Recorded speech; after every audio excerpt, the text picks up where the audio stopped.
Given f of x is equal to 3x plus 1 and f plus g of x is equal to 6 minus 1 half x, find the function g of x. So we know f plus g of x is equal to f of x plus g of x. So what we can do is subtract f of x to the over side, and then we have both of the parts we need to solve for g of x. So we have g of x is equal to f plus g of x minus f of x. This is the same as this, it's just rewritten.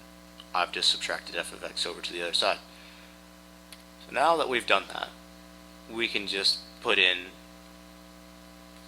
the parts of the equation. So we have g of x is equal to f plus g of x, which is 6 minus 1 half x, minus f of x, which is 3x plus 1. And now we just solve this. G of x is equal to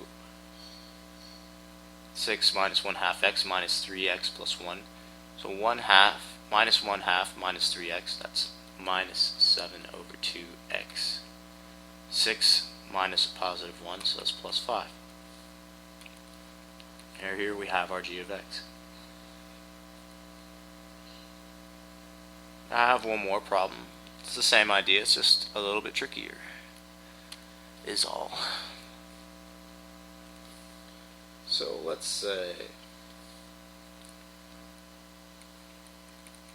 given f of x is equal to 1 over x and f divided by g of x is equal to x plus 1 over x squared plus x, find g of x. And we can use the same ideas that we used last time to solve it. We know that f of g of x is equal to f of x divided by g of x.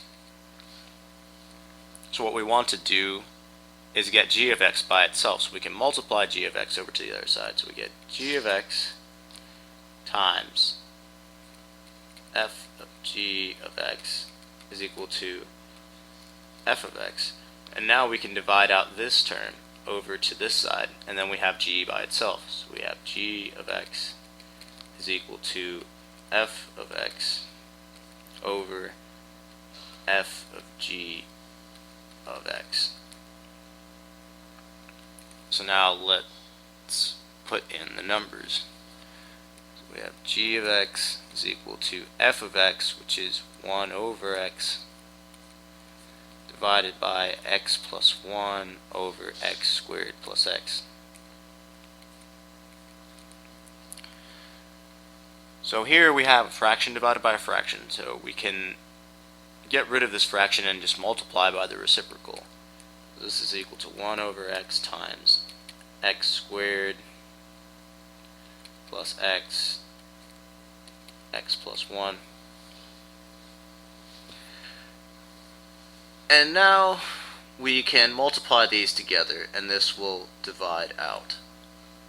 So we get x plus 1 over x plus 1. Because x divided by x squared divided by x, this just lowers the power of the x by 1 each. And we get x plus 1 divided by x plus 1, which is 1. However, we have to say that x cannot be equal to minus 1. Otherwise, this is an incorrect answer. So g of x is equal to 1, but x cannot be equal to minus 1.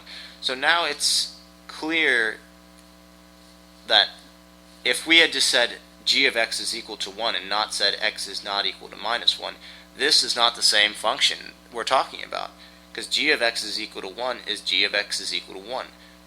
What's different about x plus 1 over x plus 1 is that it's saying is the only x value that won't work is x is not equal to 1 minus 1. Otherwise, this is the same thing as g is equal to 1. If we put in positive 1, we get 2 over 2, which is 1. If we put in 3, we get 3 plus 1, which is 4. 3 plus 1, which is 4. So we get 4 divided by 4. So no matter what number we put in here, we're always going to get 1, except for when we put in minus 1. So you can see that it's very important to include this x is not equal to 1. Otherwise, it's not the same function. This is not the same thing as this. Although it almost is. It is the same as this, except for x is equal to minus 1.